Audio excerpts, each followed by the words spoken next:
Hi there, everyone. We are currently watching Typhoon Jelawat continuing to tear up the East China Sea here across the southern Japanese islands. This storm system is still a monster one, a Category 4, according to the Joint Typhoon Warning Center. It's still putting winds gusting up to, and this is recorded winds, right around 150 kilometers per hour here in the past several hours as the storm system continues to roll overhead. I want to show you some videos actually coming out of Miyako-Jima and Ishigaki here, where you can see these winds continuing to blow up, and that's what makes this storm system very dangerous, is that these winds are continuing to blow loose debris very well and start to flow around, and that in the end could cause some damage to property or even people. So if you're watching this and the storm is still pushing off in towards your direction, I know that in Okinawa, at least at the time of making this update, the winds are just starting to pick up, so you do want to stay inside basically throughout the remainder of your day here on Saturday.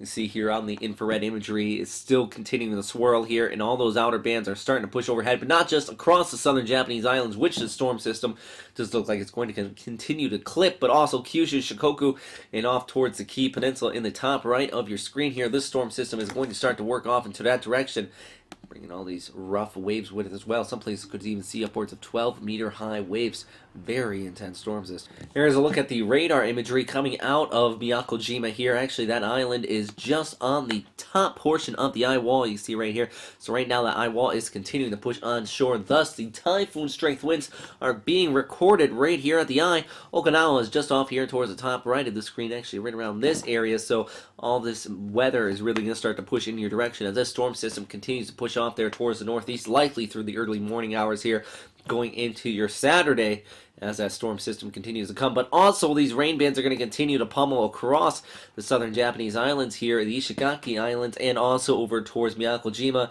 here through also on your Saturday. The weather will improve, but only slightly. Actually, this is by 29:12 UTC, so basically Saturday evening, they only expect the storm system to just be just towards the northeast of Okinawa. So basically, going into Saturday afternoon, that's when it's really going to start to peak, intensify out here, especially if it remains on this track. Storm surge coming in from the south is going to be a big worry. Right now, we have an almost full moon. Sunday is a full moon. It's going to be one of the highest tides of the year. Storm surge is really going to be a major factor across these areas, especially low-lying areas near coastal waters. It could be about 2 to 3 meters with that tide above average, not to mention those 12-meter high waves coming ashore with this absolutely strong system. So storm surge is really going to be high at risk, maybe even worse than Sanba that we saw last week, or about 2 weeks ago now, as the storm continues to blow overhead. And also storm surge are really high risk here on Sunday across portions of low-lying areas on the Kii Peninsula there, and even over towards Tokyo, expecting some heavy rain showers going through Sunday evening into your overnight hours as this does blow overhead. Even gale force winds.